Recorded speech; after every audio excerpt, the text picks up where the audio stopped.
l'Europe doit comprendre la nécessité d'aider l'Afrique. Il va de la survie de l'Europe et de la vie de l'Afrique. Il y a une nuance. Je continue à me battre pour faire comprendre à nos partenaires européens que la lutte finale, si la lutte doit être finale, ce ne serait pas avec des fusées. Ce serait sur le plan essentiellement économique. Et l'Europe n'a pas de matières premières. Les Américains en ont, mais pas en quantité suffisante pour en céder à leurs frères et leurs alliés européens.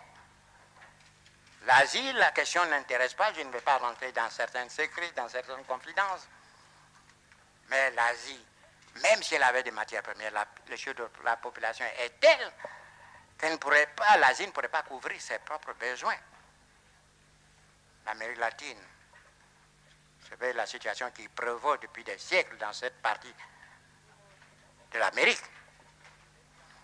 Victime aussi de l'exploitation des mêmes groupes économiques financiers puissants, ne peuvent venir au secours de l'Europe sur le plan des matières premières. Il n'y a que nous, l'Afrique, de loin, le grand propriétaire des matières premières. Nous recelons. L'Afrique n'est pas suffisamment prospectée. Mais on peut admettre sans crainte de moindre démenti que nous sommes les premiers pour le faire, les premiers pour les bauxites. Quand on pense qu'en Guinée, il y a des siècles de réserves de bauxite, le manganèse, l'uranium, l'Europe a besoin de ces matières premières pour donner du travail à ses hommes, à ses ouvriers. Imaginez-vous la pauvreté se généralisant, la révolte des jeunes exploités par d'autres.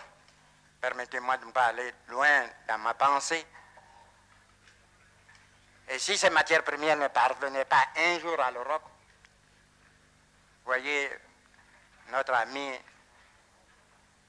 à faire face à 1 million ou 2 millions de chômeurs, et ce n'est pas facile de régler cela malgré leur bonne volonté, ils y arriveront. Mais si l'Europe venait à être privée de matières premières, c'est le chômage généralisé. Et qui... de son vice-président, du président de l'Assemblée nationale, du président du Sénat, Alassane est aujourd'hui tout seul. Et donc, il faut qu'il recule.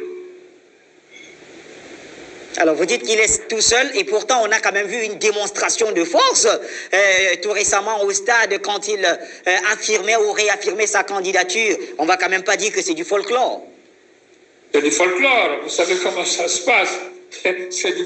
Vous êtes, M. Bachir, vous savez comment ça se passe. Regardez, a-t-il besoin aujourd'hui, puisqu'il dit qu'il va aller en campagne, qu'il aille en campagne, pourquoi fait-il aujourd'hui des tournées, soi-disant des visites d'État? Visites d'État, il oblige les élus à le recevoir, il envoie des moyens financiers pour parquer les populations dans des cas, moyennant finances, etc., etc. On sait ce qu'il y en est. Vous avez parlé tout à l'heure du stade Houphouët-Boigny. Oui. Mais vous avez remarqué en même temps qu'au moment où il faisait son discours, ceux qui étaient au stade partaient. C'est connu. Monsieur Bamba, vous avez parlé, depuis tout à l'heure, vous parlez de la désobéissance civile et je pense que c'est le président Henri Konan Bédié qui a même lancé cette expression-là avec l'opposition à ses côtés. Mais aujourd'hui, le président Bédié maintient toujours sa candidature pour cette présidentielle du 31 octobre prochain. Et pourtant, en 2002, vous avez mis un terme à votre relation avec Gbagbo parce qu'il a préféré participer à une élection contestée. Non, je pense que le président Bédié est candidat. Mais le président Bédié a posé les conditions de sa candidature. Je crois que les choses sont très claires. le président Bédié demande, en accord avec toute l'opposition, il demande, le retrait de la candidature d'Alassane Ouattara. Oui. 2, la dissolution du Conseil constitutionnel qui s'est discrédité. Il faut un autre Conseil constitutionnel.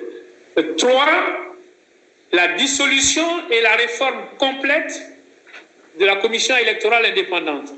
4, la revue totale des listes électorales. Ce sont les conditions, c'est un package. Donc, M. Bédié n'ira pas aux élections aux conditions de M. Alassane Ouattara. Mais toutes ces dissolutions... Donc, M. Bédié est en accord avec l'ensemble de l'opposition. C'est sur cette base également... Toutes ces conditions, est-ce qu'elles sont faisables? Est-ce qu'elles ne seraient pas très belles? Et c'est sur cette base que Laurent Gbagbo est candidat.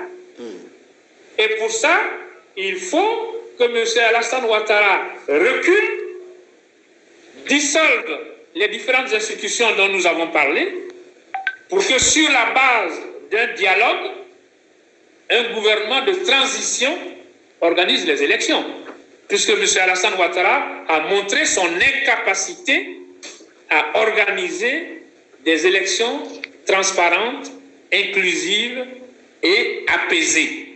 Alors, je vous dis que ce que je suis en train de vous dire, ce n'est pas des desiderata de l'opposition. C'est la condition pour une paix et pour la stabilité de la Côte d'Ivoire. C'est de ça qu'il s'agit. Parce que, je vous le dis, Alassane Ouattara a montré sa figure de dictateur.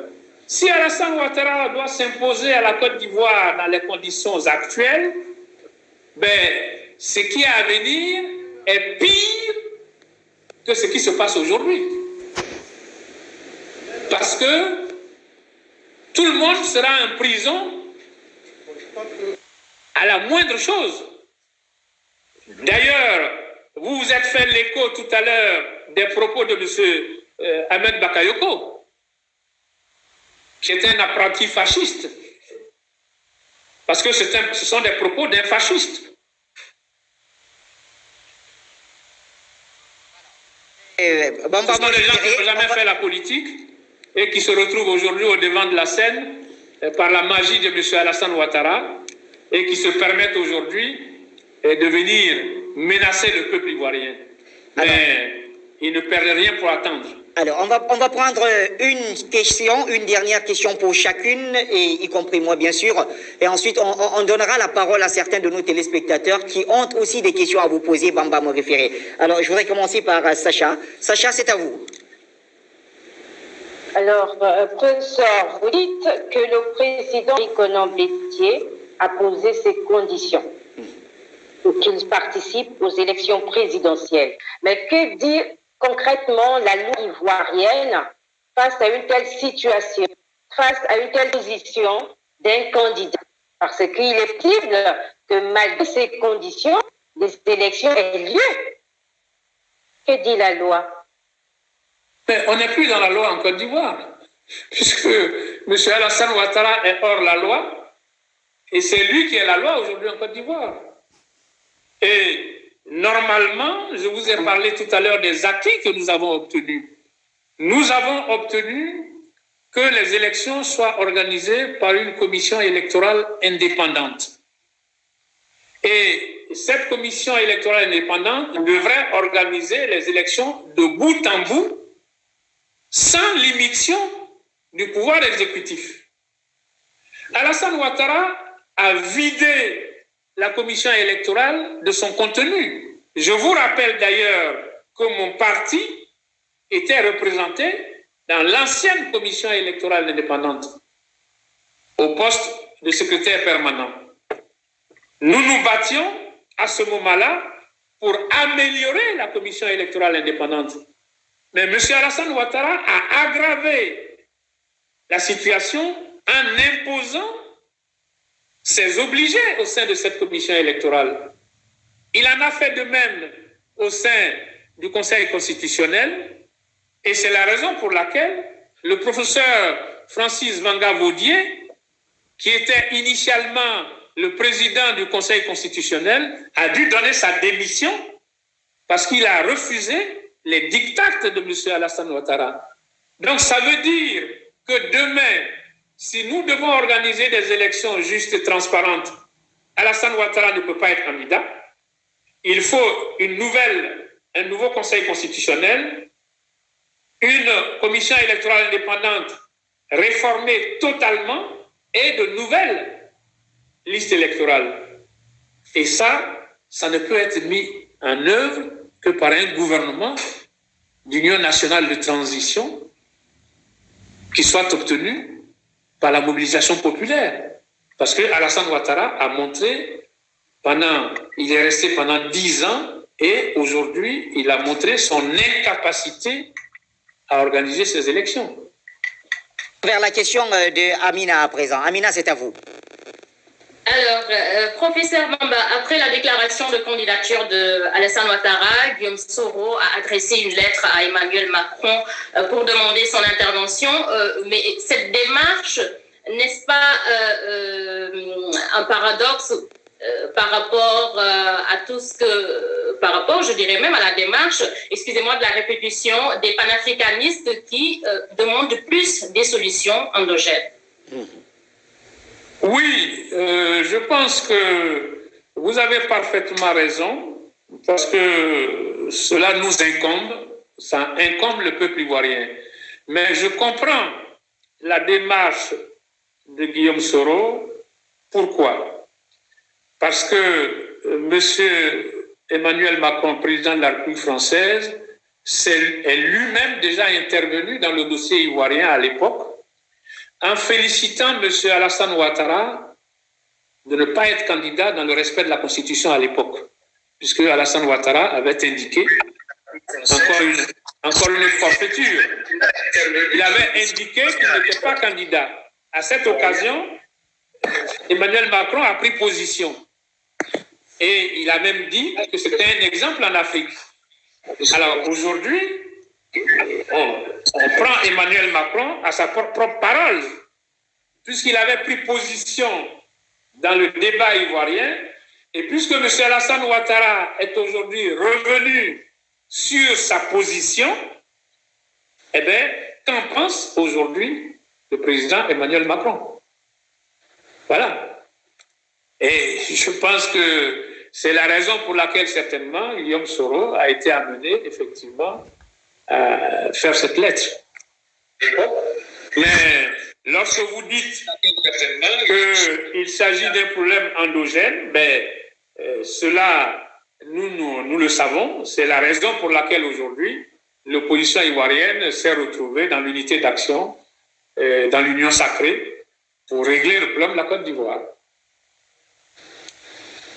Notre question, en attendant celle de nos téléspectateurs qui sont d'ailleurs très nombreux à vouloir intervenir, le président Alassane Dramane Ouattara met généralement en avant son bilan économique pour espérer s'attirer le vote des Ivoiriens. Personnellement, quel bilan vous faites de cette, je vais dire, qu'en pensez-vous de ce bilan économique du président Alassane Dramane Ouattara? Encore une forfaiture. Alors, en termes de bilan économique, oui, je vous l'ai dit, pendant toutes ces années, M. Alassane Ouattara a mis l'économie ivoirienne en coupe réglée. Et je vais vous en donner les exemples. D'abord, il a bénéficié des fonds que la Côte d'Ivoire a obtenus grâce au PPTE lorsque le président Laurent Gbagbo était en place, et d'une valeur de 6 000 milliards, c'est ça, 6 000 milliards d'euros. Et lorsqu'on regarde les dettes cumulées de la Côte d'Ivoire, 6 000 milliards de francs CFA, excusez-moi. Et lorsqu'on regarde les dettes cumulées de la Côte d'Ivoire, on arrive aujourd'hui dans l'ordre de 16 000 milliards. Un accroissement exponentiel. Mais lorsqu'on regarde en face, qu'est-ce qui a été fait? Tous les travaux qui ont été faits, les ponts, les autoroutes, ce sont les programmes des présidents Bédié et Laurent Gbagbo qui ont été mis en achèvement. Quant à l'économie nationale elle-même, de quoi s'agit-il?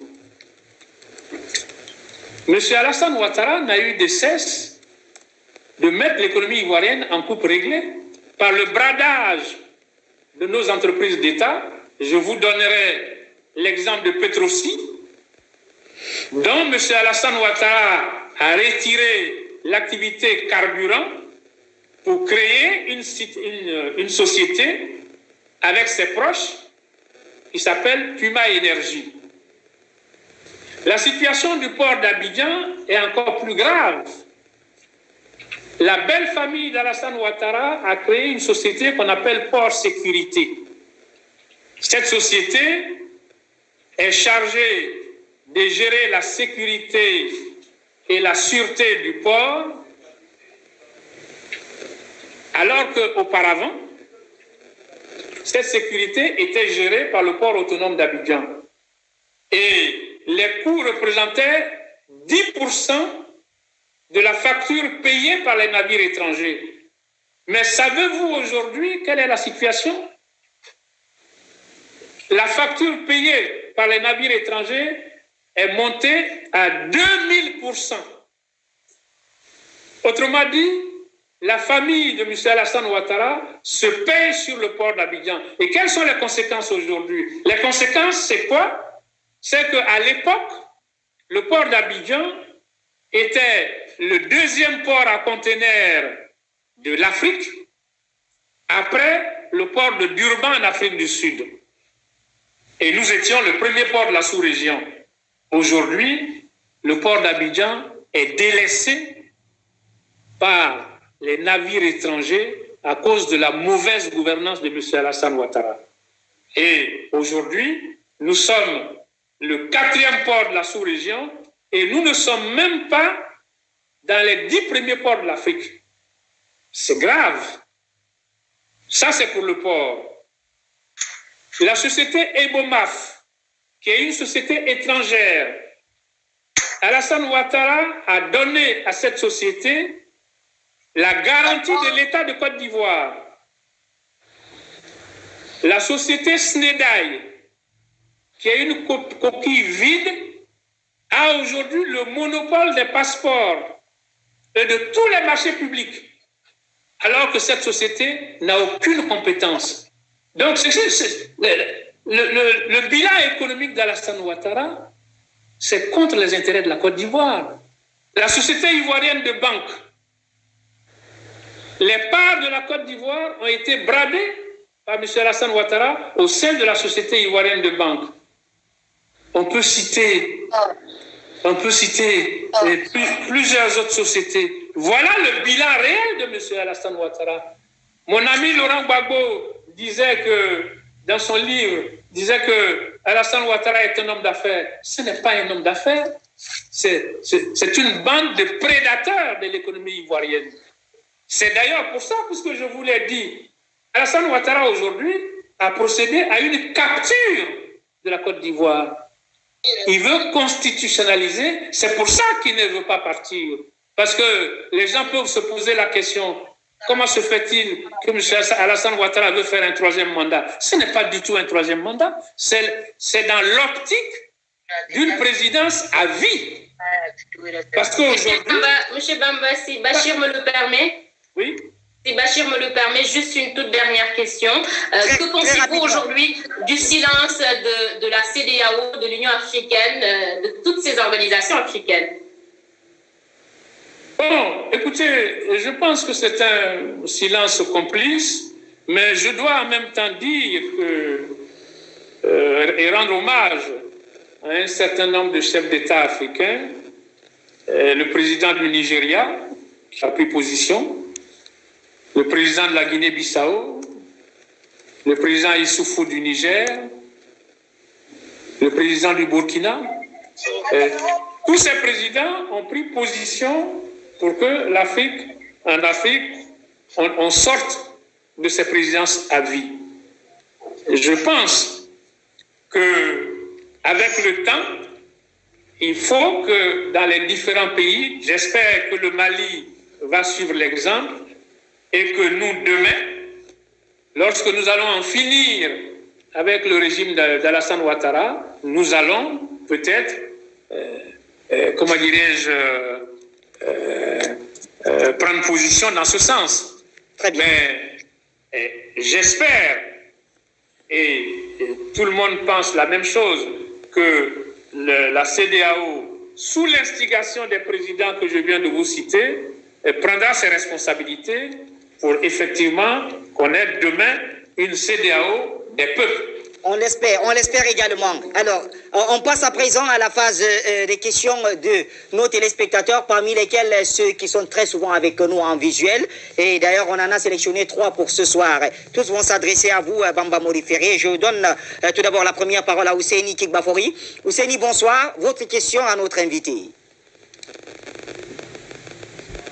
Bachi, bonsoir Afrique Média, bonsoir à tous nos téléspectateurs. Bonsoir à l'éminent professeur M. Morifere Bamba qui a décidé de... Vous me recevez? On vous reçoit très bien, allez-y, on vous reçoit très bien. Oui. Tout le monde vous écoute. D'accord. Donc, bonsoir professeur, bonsoir M. Morifere Bamba. Bonsoir. Je suis le Sénégal Bafori Diomandé, jeune Ivoirien. J'ai l'honneur ce soir de vous poser quelques questions, une ou deux questions. Monsieur Morifere Bamba, vous avez été dans les années 80-90 l'un des grands pionniers du multipartisme en Côte d'Ivoire. Monsieur Morifere Bamba, jusqu'à aujourd'hui encore, est dans l'arène politique. Et moi, je m'amuse souvent à appeler monsieur Morifere Bamba l'homme opposé à tous les régimes. Qu'est-ce qui fait que M. Morifere Bamba est opposé à tous les régimes depuis Houphouët-Boigny jusqu'à aujourd'hui? Nous voulons savoir qu'est-ce qui motive cette opposition de M. Morifere Bamba à tous les régimes.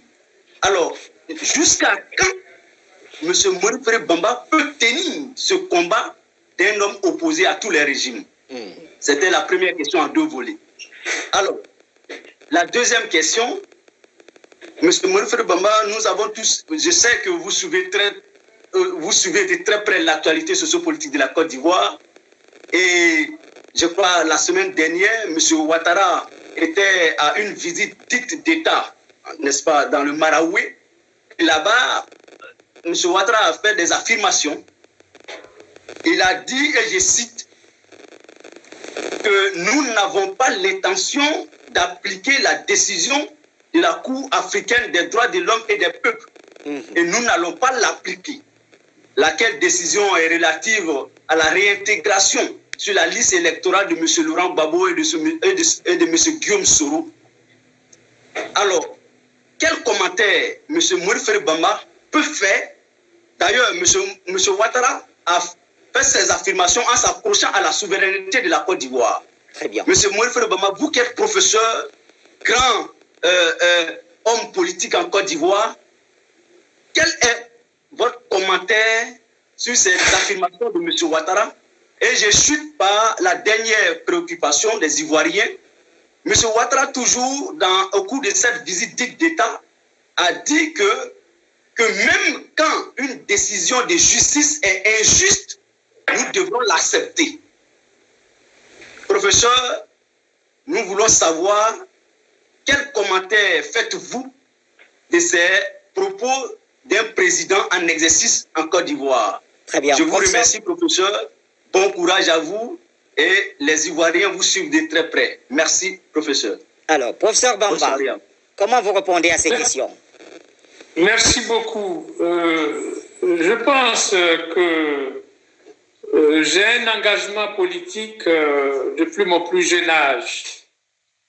Et je vous ai dit tout à l'heure qu'avec les gens de ma génération, nous avons eu un engagement politique précoce comme progressiste. Parce que nous luttions pour la démocratie dans nos pays, pour l'indépendance et la souveraineté. Nous n'acceptions pas à l'époque que nos pays africains bénéficient d'indépendance formelle factice, ce que nous considérions à l'époque comme des régimes néocoloniaux. Et cela est vrai parce que lorsqu'on regarde que nos pays africains ont maintenant 60 ans de souveraineté, d'indépendance, et qu'on voit l'état dans lequel se trouvent nos pays, il est difficile de résister, que ce soit sur le plan économique, que ce soit sur le plan de l'éducation, que ce soit sur le plan de la santé. Et donc, le combat dans lequel je me suis engagé très jeune, je vous ai parlé tout à l'heure de l'époque estudiantine, nous nous sommes battus pour l'indépendance, pour le progrès, pour le pluralisme politique avec le président Houphouët-Boigny. Et ce combat a continué parce que, évidemment, on n'est pas arrivé à la démocratie. En 2000, on a cru que les choses allaient se passer, et pour la petite histoire, lorsque le gouvernement de transition a été mis en place, j'ai dit à beaucoup de gens que pour moi, c'était le dernier combat. Parce qu'on arrivait à la démocratie ivoirienne. Malheureusement, les choses ont dérapé, il y a eu une guerre. C'est tout ça qui explique. Puisque aujourd'hui, quand vous regardez la situation qu'on vit aujourd'hui, vous comprenez le sens de mon combat. Parce qu'en même temps, je suis professeur d'université, je gagnais ma vie, j'étais doyen de faculté. Et sur le plan international, j'avais toutes les possibilités de gagner ma vie sans faire de la politique. Mais dès lors que je me suis engagé dans le combat politique, je ne pouvais pas accepter, puisque je suis un homme politique par conviction. Donc, je ne pouvais pas accepter que par les prébendes, j'abandonne mes convictions. C'est ce qui fait que je suis là encore aujourd'hui. Et quand vous regardez la situation dans laquelle se trouve notre pays aujourd'hui, avec tous les reculs que vous-même, vous venez de citer, avec la situation que vivent nos populations, avec la situation de l'école en Côte d'Ivoire, qui a eu un recul extraordinaire. L'école aujourd'hui, à l'époque encore du président Houphouët-Boigny, il y avait un minimum. Notre école, aujourd'hui, est complètement en recul. La santé, il en est de même. Des milliards ont été prétendument investis dans la santé, mais il y a eu des détournements. Nos hôpitaux aujourd'hui sont des mouroirs. Donc, le combat que nous menons pour la démocratie et la justice n'est pas encore atteint. C'est pour ça que nous sommes encore en train de lutter. Nous espérons, et j'espère effectivement que ça sera mon dernier combat, parce que je suis convaincu qu'aujourd'hui, parce que si vous regardez tout ce qui s'est passé, on était à chaque fois une partie. D'ailleurs, en 2016, nous étions avec le Front populaire ivoirien, mon parti et d'autres partis. Nous nous sommes dressés contre le changement constitutionnel de Alassane Ouattara. Mais aujourd'hui, tous les partis de l'opposition se sont retrouvés. C'est un signe qui ne trompe pas de la maturation de la société ivoirienne, de la prise de conscience. Donc, je pense effectivement que dès lors que tout le peuple ivoirien se retrouve aujourd'hui sous un seul mot d'ordre, je suis convaincu qu'au sortir de cette crise, nous allons aller vers la démocratie ivoirienne, l'état de droit, la bonne gouvernance, et que demain, lorsqu'il y aura des élections, on n'aura même pas besoin que tel ou tel candidat ait des scrutateurs dans les bureaux de vote. Il faut que demain soit respecté le vote des Ivoiriens. Il faut que demain, la démocratie prévale. Regardez aujourd'hui, on nomme des gouverneurs qui manipulent des milliards de francs alors qu'ils ne sont pas élus. Qu'en est-il? Alassane Ouattara est aujourd'hui dans le népotisme, dans le clientélisme. Il a tout foutu en l'air. Il nomme les gens partout, il nomme les vice-présidents, il nomme les sénateurs. Et d'ailleurs, maintenant, c'est lui qui nomme les doyens des facultés, c'est lui qui nomme les présidents d'université. alors que c'était par vote. Tout ça pour faire du clientélisme. Même le recrutement des enseignants, c'est lui qui donne son aval pour qu'on recrute les enseignants. C'est pour ça d'ailleurs que vous avez quelques petits enseignants qu'il a fait nommer, qui étaient dans l'opposition et aujourd'hui, bon, je ne vais pas dire de nom, qui se retrouvent aujourd'hui à le défendre. Alors, c'était le sens de mon combat. Le combat pour la démocratie dans mon pays, pour le bien-être des Ivoiriens. Et ça, c'est important. Le combat contre la corruption. Qu'on n'impose pas une médiocrité à la Côte d'Ivoire. Regardez aujourd'hui ceux qui prennent la parole au nom de notre pays, les premiers ministres et autres. Est-ce que ces gens-là sont dignes de représenter la Côte d'Ivoire? C'est une honte.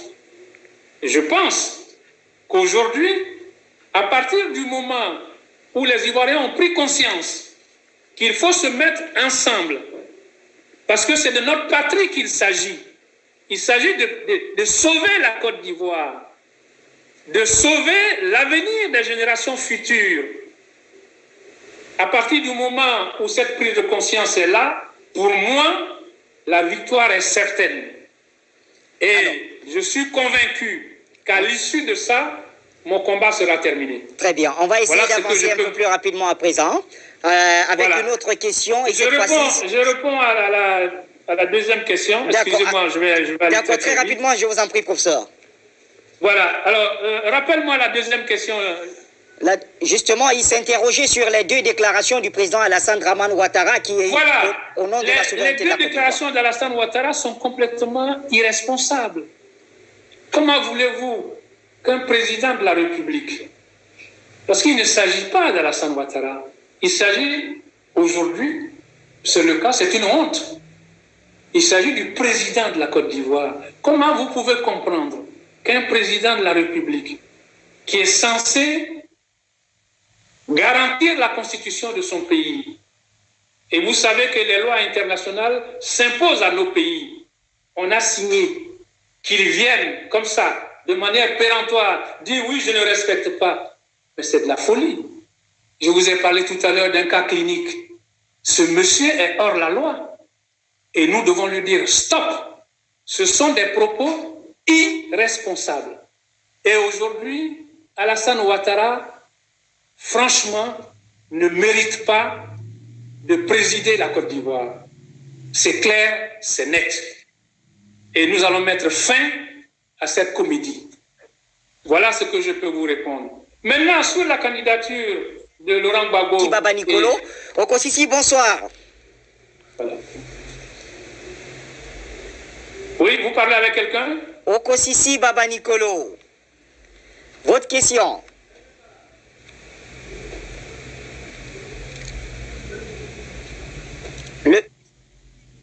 Okosisi, on n'a pas le retour. Okosisi, le micro. Mes respects à Afrique Média, bonjour à toute l'Afrique et bonjour à notre illustre invité aujourd'hui. Mes respects, professeur Bamba Moïféré. Alors, merci. Je suis Okosisi Baba Nicolo, révolutionnaire ivoirien, ex-cyberactiviste.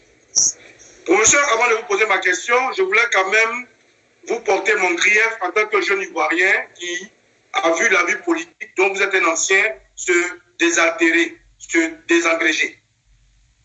Professeur, j'ai écouté depuis le début de cette émission votre CV dans la lutte politique de Côte d'Ivoire, vos relations avec le président Laurent Gbagbo, jusqu'à aujourd'hui, l'avènement de M. Ouattara.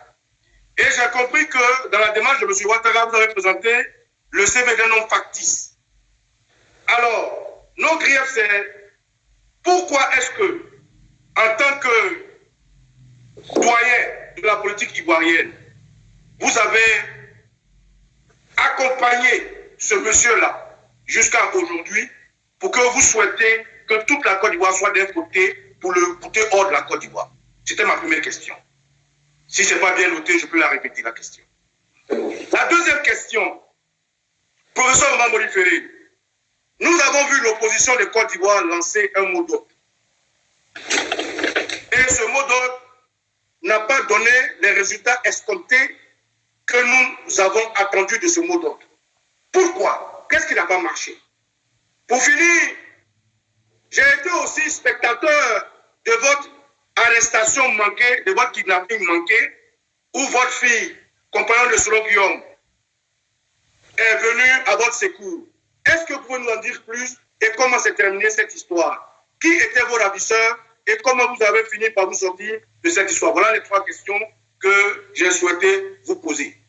Très bien, merci à vous, Okosisi. Professeur, c'est à vous. Merci. Oui, dans le combat que nous avons mené, il y a eu des erreurs. Il y a eu des erreurs. Vous savez, le moment de l'autocritique va arriver. Lorsque j'ai rencontré Laurent Gbagbo à La Haye, avant son acquittement, nous nous en sommes expliqués. Parce que, effectivement, après tous les combats que nous avons menés depuis notre tendre jeunesse ensemble dans le mouvement progressiste ivoirien, depuis le syndicalisme étudiant jusqu'à aujourd'hui, sur le plan politique, toutes les organisations que nous avons créées, il était tout à fait normal et attendu que nous nous entendions dans les années 2000 pour empêcher ce que nous vivons aujourd'hui. Mais vous savez, ça fait partie de l'histoire politique. Nous en avons abondamment parlé. Il y a eu des erreurs de part et d'autre. Je ne veux pas rentrer dans les détails.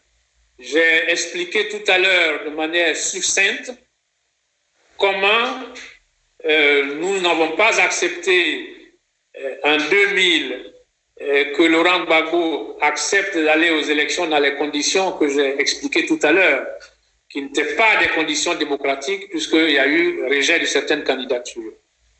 Mais en tout état de cause, nous aurions pu nous réunir pour régler ces contradictions qui aujourd'hui apparaissent comme des contradictions secondaires par rapport à la situation que nous vivons aujourd'hui.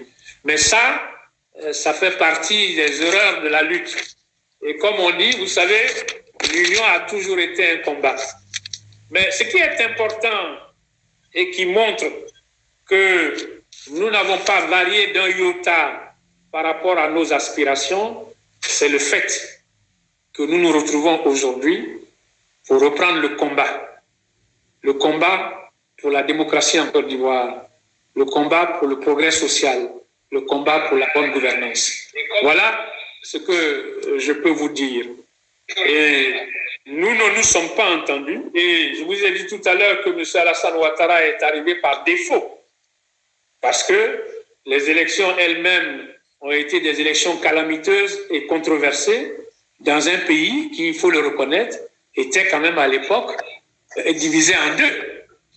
Nous nous attendions à une véritable transition, ce qui nous aurait permis d'éviter la situation que nous connaissons aujourd'hui. Mais ça fait partie de l'histoire des peuples.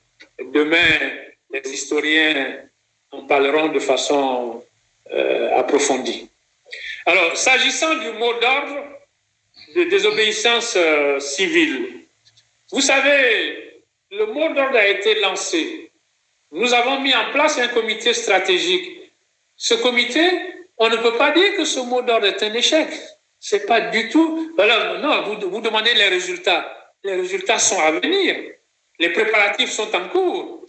Nous avons décidé de nous mettre ensemble. Je viens de vous dire qu'aujourd'hui même,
les derniers cadres de l'opposition qui étaient membres de la commission électorale sont sortis de la commission électorale.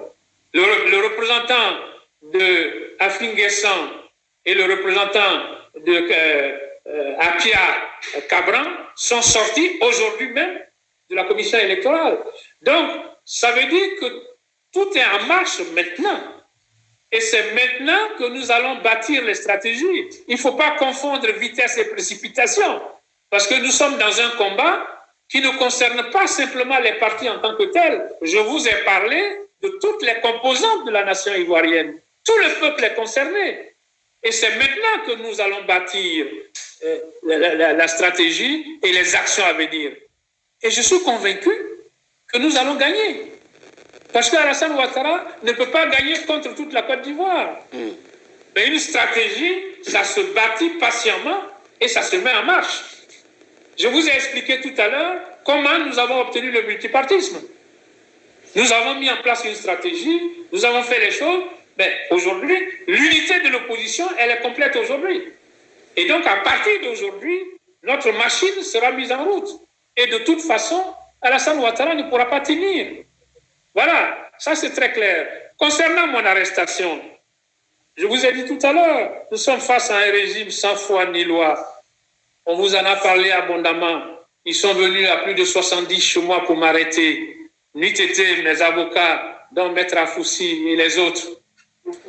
Mais ça ne les a pas empêchés de venir m'arrêter avec des personnes encagoulées. Ils étaient au moins une vingtaine, armés lourdement, pour m'amener à la préfecture de police. Je suis revenu avec mes avocats. Ils m'ont ensuite convoqué. Je ne suis pas allé à leur convocation parce qu'ils n'étaient pas dans le droit. Mes avocats ont invoqué la procédure. Ils ont rapidement, comment dirais-je, convoqué la Cour de cassation. Et j'avais compris, et nous avons eu des informations concordantes, qu'il s'agissait de m'éliminer physiquement. Voilà comment j'ai pris les dispositions pour me mettre à l'abri. Parce que je suis un militant politique et le repli tactique existe. Et c'est comme ça que j'ai procédé à un repli tactique pour mieux attaquer. Comme le dit Victor Hugo, ce sont ceux qui vivent. Ceux qui vivent, ce sont ceux qui luttent. J'ai donc été obligé de faire un repli tactique. Et vous voyez aujourd'hui que je suis là en chair et en os pour continuer le combat contre la dictature. Et je suis convaincu que nous gagnerons. Voilà donc ce qu'il fallait retenir